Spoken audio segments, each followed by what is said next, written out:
اهلا وسهلا بيكم على قناه عدل تيوب.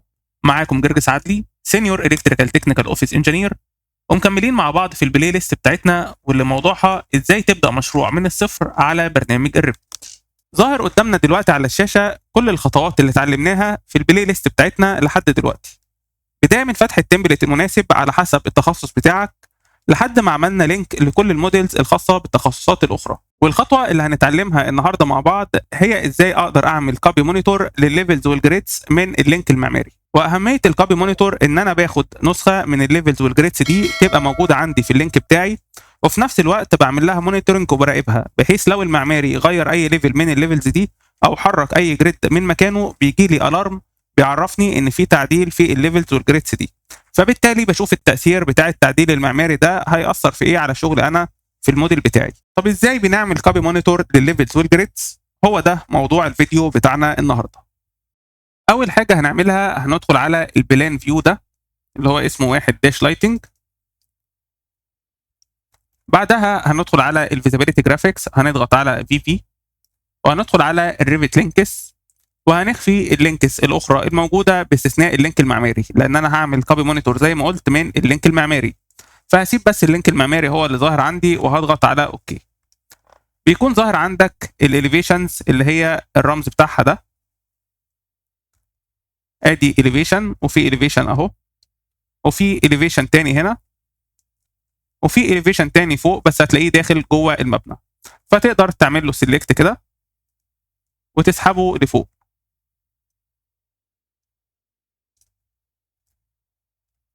وهندخل على اي اليفيشن من الاليفيشنز دي، هما بيكونوا موجودين عندك هنا في البروجكت براوزر اهم، ممكن تدخل من هنا على طول، او ممكن تروح على اي اليفيشن منهم هتقف عليه كده وتضغط رايت كليك وهتختار جو تو فيو، بس تضغط عليه كده من فوق من هنا، وهتختار جو تو اليفيشن فيو.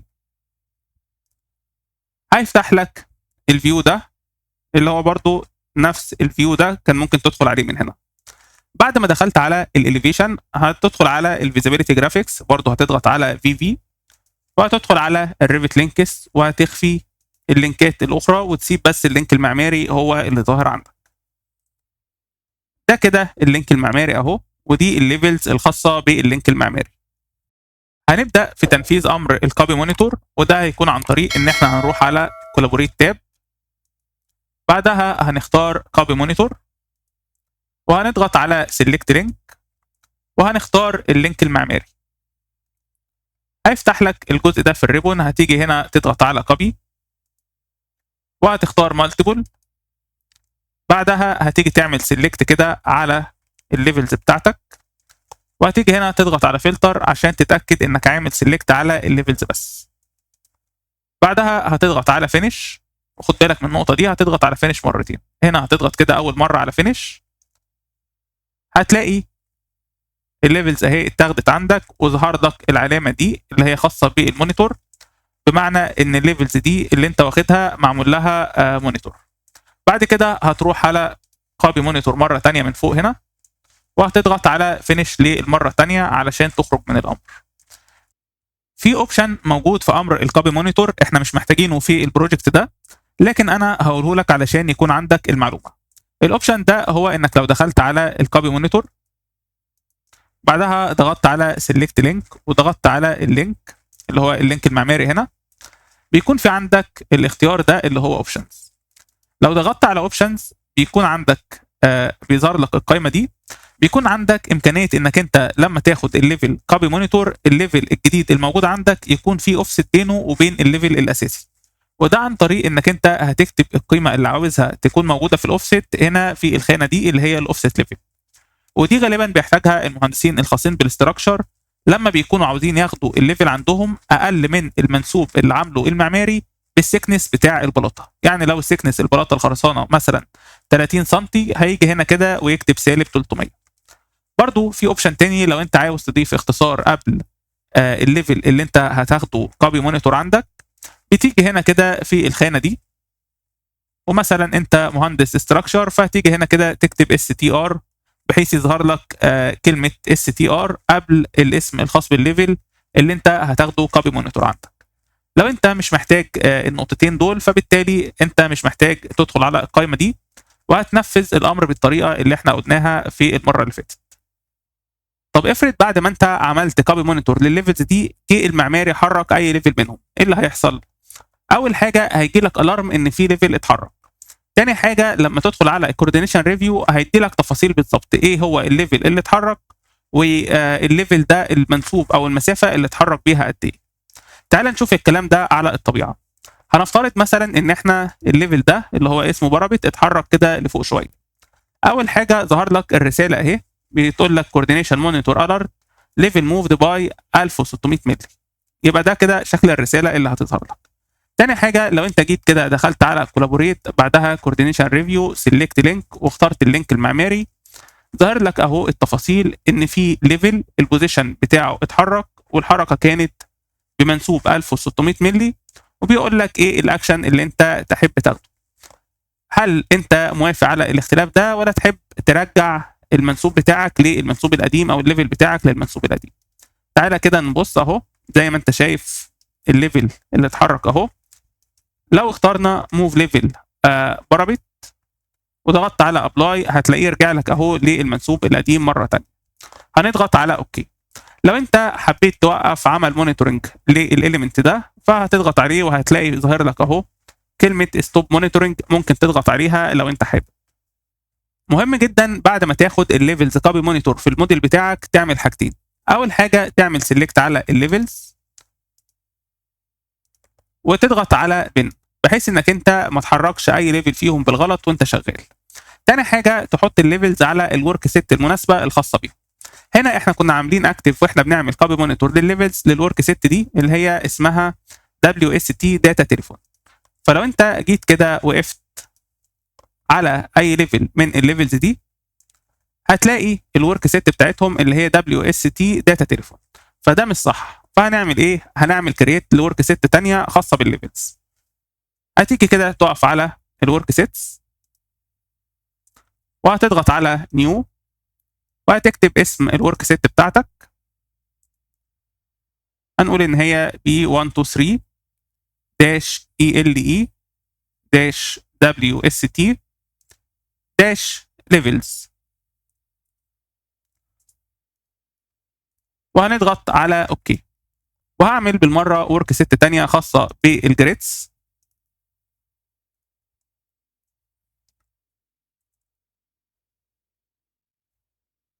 وهضغط على اوكي، وهخلي الورك سيت اللي هي خاصه بالليفلز هي الاكتف،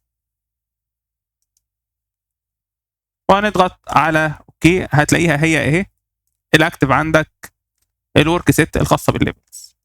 وهاجي بعد كده اعمل سيلكت على الليفلز دي واختار الورك سيت الخاصه بالليفلز، بحيث كده يبقى حطيتهم على الورك سيت المناسبه.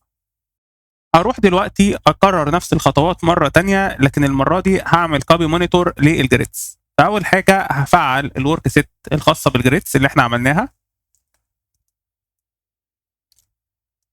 هخليها هي اللي اكتف. تاني حاجه هروح على الفيو تاب، وهاجي كده من بلان فيو وهختار فلور بلان، واختار مثلا الليفل ده وهضغط على اوكي. هتلاقيه عمل لك اهو بلان فيو. هدخل على الفيزابيليتي جرافيكس، هضغط على في. هو واضح ان في تمبلت موجود، فهشيل التمبلت هخليه نون.